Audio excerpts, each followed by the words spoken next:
Well, when we were children, we were given those little tin sets of watercolours to paint with, no TV, no Xbox, So we were outside kids. We played outside on Oamaru down by the foreshore, catching, red cod on off the wharf and skates off the ocean side. And we ran pretty wild, I guess.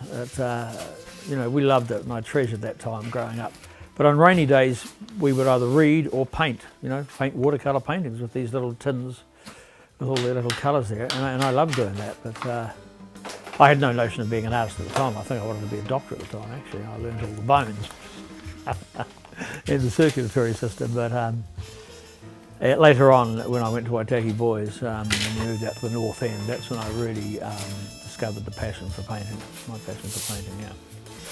Colin Wheeler was the art teacher there. He was famous in Oamaru. He was a landscape painter, well known, North Otago regionalist painter, and very good too. And that was my first sort of serious art class, and I loved it right away.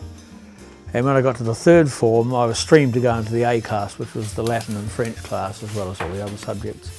Colin went to see the rector, Jack Donaldson, who was a pretty serious martinet, disciplinarian rector, and managed to talk him into me doing art in the times when I could have been doing Latin and French. I'm eternally grateful for that, And I spent a lot of time in the art room. I guess possibly a quarter of all of my scholastic time was in the art room, maybe more some days. And I loved it. I loved the way that he taught. He he showed us pictures done by Rembrandt and Titian and other great painters, and pointed out parts of the painting that he thought were very strong, the way your eye went round the painting. And then he'd say, right, I want you to paint a painting after the subject of jubilation, for example. So that's being free to do what you wanted really was pretty important. Just given a starting off point, like.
Yeah, and I loved school. I loved Waitaki Boys. A lot of people moan about their school days, and they have their reasons, I guess, but it worked perfectly for me. I had art, I had sport, I loved boxing. I was the Otago champion cross-country and long-distance runner, so I won all of the cross-countries, except the last one when I had a savage hangover.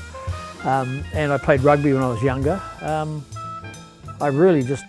just totally enjoyed that, competitive sport was just wonderful. And academically I did well. I was mainly an A student, and so when it came to the end of the seventh form and time to either go to art school or university, I guess the rector then won me over and said, you're academically strong, you've got to go to law school. And I can remember Colin Wheeler saying, no, this is not right, this is not for you. Loads and loads of dusty old case books lining shelves and arcane arguments repeated over and over again. You really won't enjoy this, it's going to be too dry for you. But I didn't listen to him. I listened to the rector, and he said, you've got to go and do law school. So I packed up and went down to Dunedin and started law school. And I lasted 2 terms. And the prophecy was absolutely correct. I really didn't enjoy it at all. So there I was at university. I'd quit law school, but I got a high grade in political studies, and the young left-wing American professor, Jim Flynn, invited me to do honours for my second year in political studies, so I did join the honours school. I was so impressed with Jim Flynn's intellect and the fact that he was left wing, because in lots of ways I'd buckled under. I'd been, you know, I agreed with authority all the way. I was an A student. I was up on the stage every second week getting another certificate or a cup, you know, being clapped on this huge hall of memories at Waitaki. So I was a good boy. But, you know, I knew that the war in Vietnam was wrong, and I was part of that protest movement, and I began to change, and Jim Flynn had a lot to do with that. This is Burnside Freezing Works. I started working at Freezing Works when I was 14 and sort of paid my way through school and university going to that Freezing Works. And it was known as the Left Wing Works, where everyone went on strike at the drop of a hat. Pretty radical place really in those days. And you know, I absolutely hated working in the Freezing Works. There's a lot of good people here, you know, worked hard and supported their families and paid their mortgages off and really contributed to the Dunedin and Otago economy here at Burnside. But I was one of that percentage of people that absolutely loathed being here every day, every minute of it. There were guys working here who had to shoot up speed and heroin to get through the day and smoke dope and stuff at afternoon tea time and drink piss on Thursdays and Fridays. And that was the brigade that I was in, you know. Kill the reality of being here. I hated it, I hated the smell. You know, Marx talked about men being the appendage of the machine in Victorian England and those dark satanic mills. And I felt exactly like that. And I'd studied Marx and I knew theoretically what I was doing was, for me anyway, pretty damn dumb. But you're standing here doing the same thing, pulling the guts out of ewes and sheep, hundreds of them, thousands of them a week, 7 a minute, all day long. And there's no creativity in that. And any creativity that I had in me kind of got jammed down with a big lid on it.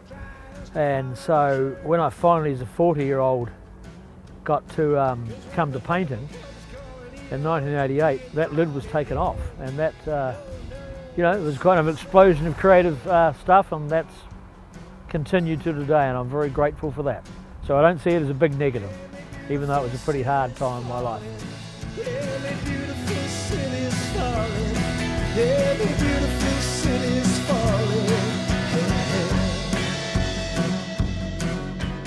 The Hall of Memories, I came here I think every day with all the other kids, 1,000 kids, every day from around about 1960 through to 1966 I think.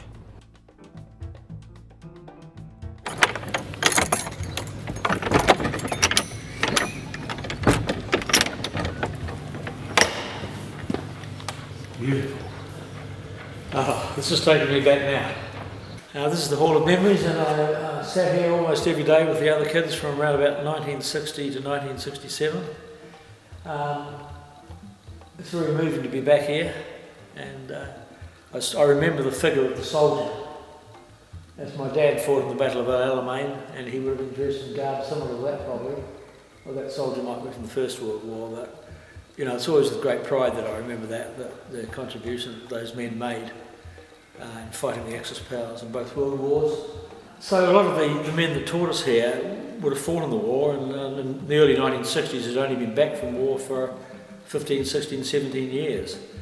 Some of them were disciplinarians and some of them were military men and thought that way, and I don't think that did me too much harm actually. Another thing about it was a consistent message that I got in this room from 2 rectors and other people. Archie Gibb was an anti-racist message. The school was by no means bicultural or multicultural. It was very much a sort of an Eton set in a New Zealand landscape.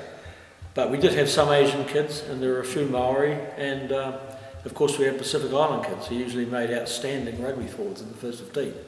But I do remember getting that message many times that racism was wrong and that it was completely unacceptable. And that's something that I took with me to university, where I met Jim Flynn and had that message reinforced. Something that came out very handy, I think, in the 1984 anti-apartheid demonstrations and that sort of movement. So the school was very important in forming me, and it wasn't just a matter of spending almost half my time in the art room, which I loved. You know, there was sport, and there was basically the great ethos of being at the school. So it's great to be back here. Are the Dutch satanic mills there? And this is where that comes from. I think so. Amongst those Dutch satanic mills. Yeah, that's the industrial religion.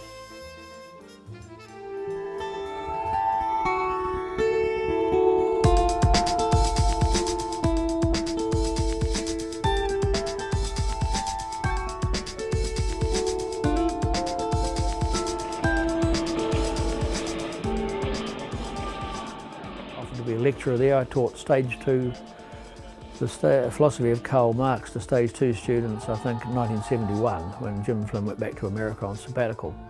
So it was long-haired, protesting days.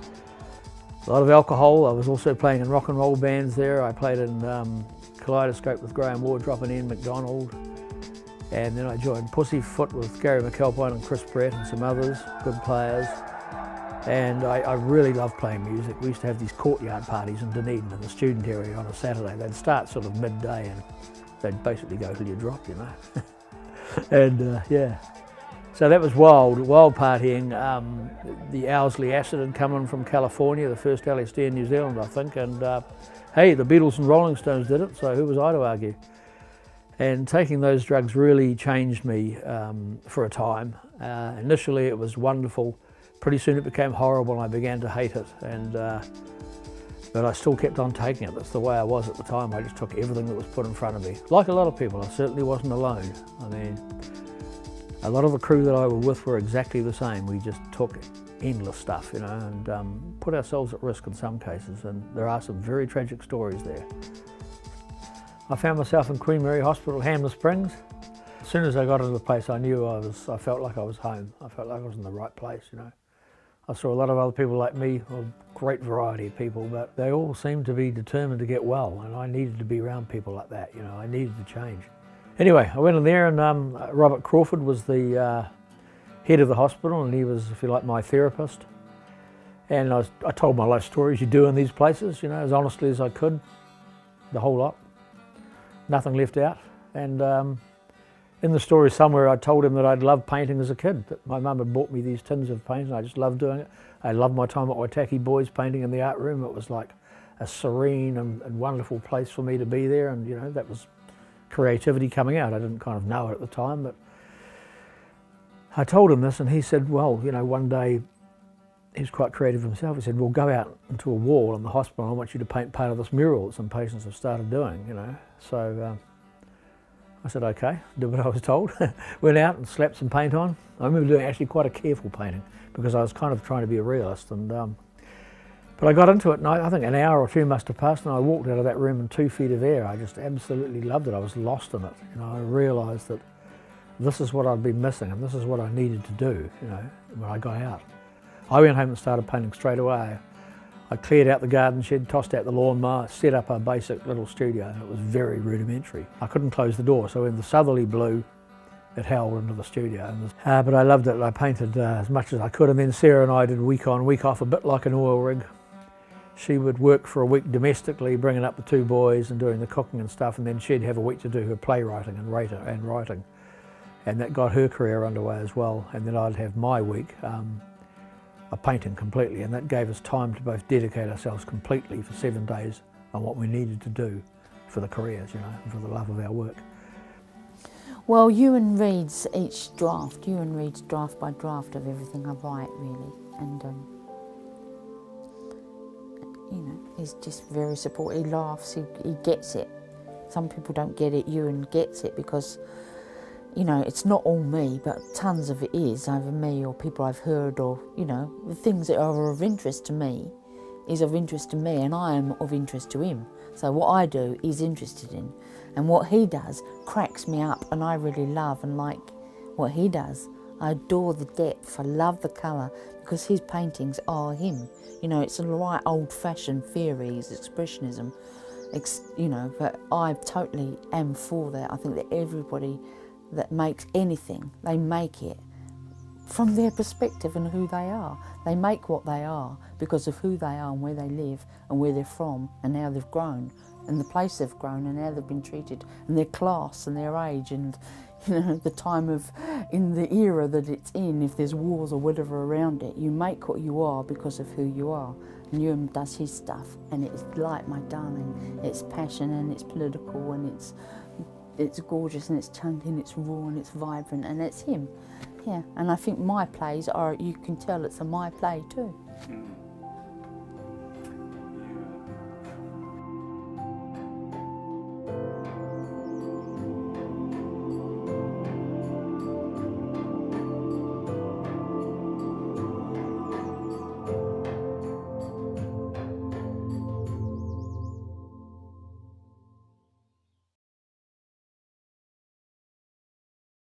Dunedin Public Art Gallery, a show came from New York. The Peggy Guggenheim collection, masterpieces from the Guggenheim, came to the Dunedin Public Art Gallery. I think it's the only place it went to in the Southern Hemisphere. And I trotted along there, and I was transfixed completely by a painting by Carol Apple called The Crying Crocodile Catches the Sun. Beautiful, outstanding painting. It kind of held me. I couldn't walk past it. I guess because of the freedom that was in the work. You know, he'd almost dispensed with forms. I know you can dispense with forms almost completely. I mean, figurative forms, animals and humans, and just do abstract work, but I really didn't want to do that. Abstract art didn't move me. But I saw how he was sort of working between, you know, abstract expressionism and still maintaining some figurative content, but doing it in a very loose, yeah, like a wild, childlike, you know, wonderful way of painting it. And I thought, well, this guy's just told me I can do what I want, really. You know, I really can just throw any shackles off. Anything I've been taught doesn't matter. I can just go for it. And so that was a good day for me. And that's when my painting started to change, really. And I'm kind of still building on that today, really. Yeah, well, I mean, I think they find it quite fascinating. Some of the older members of the college council sort of looked askance when they saw it on the wall, but I think the students, I mean, it's so vibrant, and it just sort of leaps out at you, and it's colourful, and it's full of fire, and it's wonderfully impressionistic, and it sort of talks to us. It talks to me of the South Pacific even, or African masks, and there are wonderful cultural things in it which I think which I really love, and I think the students, it's a great talking point with the students as well. So, and I think, you know, they're young people and they're used to vibrancy in their life, and I think that's one of the lovely things they like about it, and which certainly attracted me to buying it for the college when I had the opportunity. I chose this work in the hospital, particularly from his house some years ago, and it certainly has made a big difference to an area. If you look at it, you can see it's local hills. If one spreads it the imagination, the hills are actually green, but Ewan's made them red, and that's exciting in itself. One doesn't have to be true to what's outside. I think one needs an imagination, and it's just lively. Yeah, well, his work is enjoyable to look at. I mean, because it's quite. I shouldn't generalise and say it's childlike, but his approach is, you know, sort of straight out of the tube, and he's got the drawing there and the way of drawing, and he's going to put it straight down, and you know, and that's like a child works. I mean, a child just goes to the easel and to the paper and picks up the paint and makes the painting, you know, and sort of very, very direct about it, and doesn't worry that the sky's not blue, and doesn't worry that Dad hasn't got two arms because he's only throwing one ball, and then they go away and do something else, you know, and then they might come back, and you know, and I mean, I think you know, Ewan, the way that Ewan paints is like that. There's a madcap quality that's got in there, but it's got quite a biting social commentary as well. And I guess knowing Ewan and Ewan being forthcoming about his past, you know, because he's certainly lived a very full life, and a life which has been often on the edge, you can see that quality sort of coming into his new work, and there's this quite engaging, manic thing that can really only be achieved by an artist like Ewan, who can kind of step into the abyss and then step out again. So I like the fact that he can almost parody the excesses of the human condition, but also identify, you know, personally with it as well. Yeah, you know, like I wrote once about him how, you know, I almost imagine he's holding burning sulphur, walking through this tunnel of darkness, and there's these creatures, these terrifying creatures screaming just beyond sight as he's walking along. And, you know, we all have those, but this is Ewan's way of having dealt with those. What, you know, his journey has been a way of dealing with his demons, and I think art's a huge part of that, you know. I asked him once what he'd do if he wasn't an artist, and he said he'd go mad. He said there's nothing else he would do that he's meant to do. So Ewan's speaking with the language of expressivity. He's speaking with a language which is about expression. So the works are about these kinds of feelings, and they are not these kinds of feelings in themselves. And that's always the interesting thing about this kind of work, and that's why they're so pleasurable, and they're so colourful, but they're also so logical and so coherent. So it's playing those two things off. The risk of falling off into entropy. It's like, especially in terms of the reception that he gets from critical audiences, but also the type of style of impasto work that he does. He's almost like a contemporary version of Van Gogh in the modern New Zealand landscape, because not everybody gets what he's doing, but he just doggedly keeps on doing it. It's a wild mind, and a wild mind is a rare mind. And it really paints something really vibrant and alive, maybe even an everyday movement like Aboriginals painting a series of Northern Territory Intervention Army trucks rolling in when that piece of legislation was passed, 2007 in the Northern Territory. Ewan Mcdougall's work immediately in my mind was wild mind, and I said that to him. You know what, Ewan? You got a wild mind in land and country, in the Central Desert equivalent, and it's beautiful. Well, 2 years ago I sold a painting called Oamaru Boy, one of my biggest paintings, a painting that I loved, to my friend from Nelson, Pete Blomert, and he loved the work, and he happened to be in Sumner, where Brian Lestrange of the Lestrange Gallery in Sumner had just put up a big canvas on one of the containers, or the container wall beneath the cliffs at Sumner, as part of a beautification, you know, as well as a strengthening sort of deal. And Peter said, you know, to Brian Lestrange, look, you know, I've got this painting called Oamaru Boy done by Ewan Mcdougall. How about sticking it up on the containers? And Brian was pretty keen, and I think he got in touch with me, but I found a painting that actually fitted the dimensions better. And so I sent him an image of that instead. And he was really happy with it, and he put that up. So I was one of the early ones up there, you know, on the container wall, and I'm very happy about that. Because, you know, it doesn't hurt to have a bit of beautification when you've been through trauma like that, I'd imagine.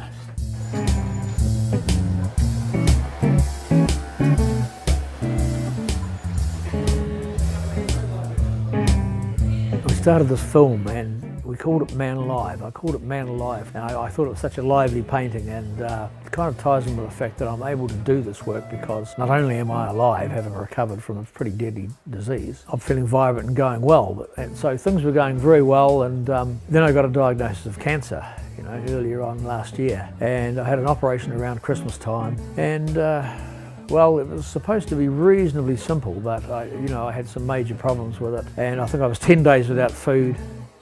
I was on morphine. I really needed to be on it, and I had one night. I had, you know, the dark night of the soul, and I really began to believe that I wasn't going to recover. There's a certain percentage of people that don't recover from the sort of surgery that I had.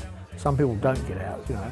And I really, you know, that night I really had one of the blackest nights I've had since I was, you know, way back at the end of my using. And yeah, I mean, in the morning I woke up and there was a kerfluffle in the ward. There was a change in the hospital routine. For a start, it was Christmas, the morning before Christmas, and most of the ward had been cleared out. So it was very empty and echoey. There was a chord on guitar, and all these wonderful Polynesian voices singing "Hark the Herald Angels Sing." It was just so beautiful. I had tears streaming down my eyes. Now, you know, I'm not a Christian, I don't go to church, but the music echoing around that ward after 10 days of not eating and a night of thinking I was going to die, it was such a release. It was just wonderful. And that day, after talking to a particularly assertive nurse who said, you are going to recover and it's going to start happening soon, you know, I started to recover. And they looked after me so well that I donated a little jumpy painting for them, and that's in that ward in there too. And it's called Good to Go. And so after about, I don't know, a couple of weeks, I think I was good to go. And so that was my hiatus off painting. But I was supposed to take it very, very easy, which I did. But you know, within 3 or 4 days I was painting again. 10-minute bursts, 20-minute bursts. I built up until I was able to do like a 3 or 4 hour session. So it's good to be back.